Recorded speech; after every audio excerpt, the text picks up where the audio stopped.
कार्यस्थल पर उत्पादकता बढ़ाने के लिए मनोवैज्ञानिक, वास्तु एवं धर्मशास्त्रों से प्रेरित उपाय क्या क्या हो सकते हैं? हमारा लक्ष्य एक ऐसा कार्यस्थल बनाना है जहां हम सभी अपनी उच्चतम उत्पादकता और सकारात्मक के साथ कार्य कर सकें। इसके लिए मनोवैज्ञानिक, वास्तु, मोटिवेशनल पुस्तकों और हमारे धर्मशास्त्रों के सिद्धांतों का समन्वय करना अत्यंत लाभकारी हो सकता है। यहाँ कुछ महत्वपूर्ण और वैज्ञानिक रूप से प्रमाणित सुझाव दिए जा रहे हैं जिन्हें अपनाकर हम अपने कार्यस्थल में सकारात्मकता और उत्पादकता को बढ़ा सकते हैं।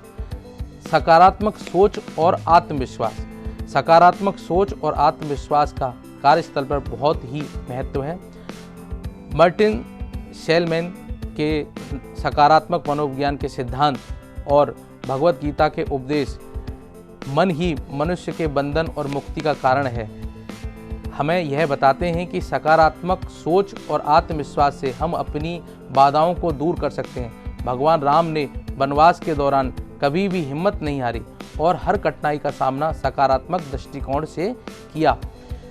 दूसरा है स्पष्ट लक्ष्यों का निर्धारण करें।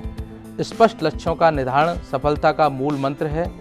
स्मार्ट टेक्निक जिसमें specific, measurable, achievable, relevant, time bound सिद्धांत का पालन करें। ऋग्वेद में कहा गया है, हे मनुष्यों, एकजुट होकर कार्य करो, संगठित होकर चलो और अपने विचारों को एक साथ मिलाओ। महाभारत में अर्जुन ने युद्ध के दौरान स्पष्ट लक्ष्यों को ध्यान रखकर कार्य किया। तीसरा यह है कि समय प्रबंधन करें। समय प्रबंधन के लिए आइज़ेनहावर मैट्रिक्स और पोमोडोरो तकनीक का प्रयोग करें। काल करे सो आज कर, आज करे सो अब, कबीरदास जी द्वारा यह कहावत कही गई है। कहावत समय की महत्वता और उसके सही तरीके को प्रबंधित करने का संदेश देती है।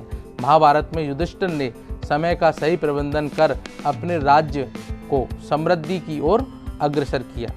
कार्यस्थल की साज सज्जा, वास्तु अच्छी होनी चाहिए। कार्यस्थल की साज सज्जा के लिए सकारात्मक ऊर्जा का बड़ा प्रभाव होता है।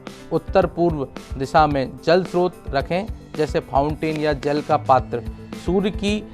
सूर्य को जल अर्पित कर मानसिक शांति और सकारात्मक ऊर्जा प्राप्त करें। भगवान राम ने अपने कार्यों को हमेशा सकारात्मक ऊर्जा और मानसिक शांति का पालन किया।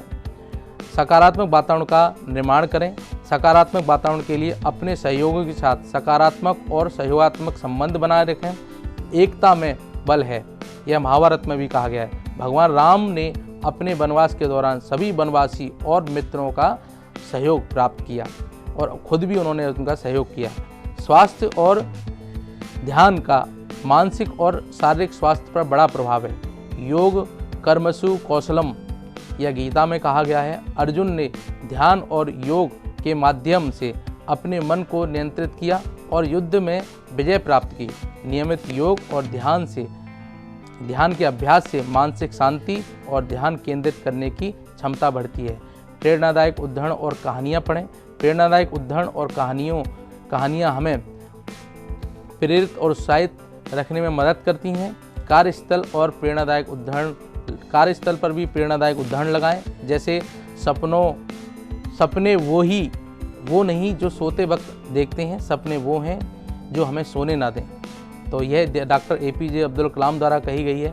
प्रेरणादायक कहानियाँ जैसे कछुए और खरगोश की कहानी निरंतर प्रयास और धैर्य की महत्वता को दर्शाती है। टेक्नोलॉजी और टूल्स का उपयोग करें। महत्वपूर्ण टूल्स का चयन करके आप अपनी टीम के कार्यों को व्यवस्थित कर सकते हैं। ये टूल्स न केवल आपकी समय बचाने में मदद करेंगे बल्कि कार्य की प्राथमिकताओं को भी सही ढंग से निर्धारित करेंगे। शिक्षा और निरंतर विकास पर ध्यान दें। निरंतर शिक्षा और सीखने का महत्व को समझें। सेमिनार, वर्कशॉप और ऑनलाइन कोर्सेज में भाग लें। स्वाध्याय प्रवचने च, ये उपनिषद तैत्तिरीय उपनिषद से ये लिया गया है, का पालन करें।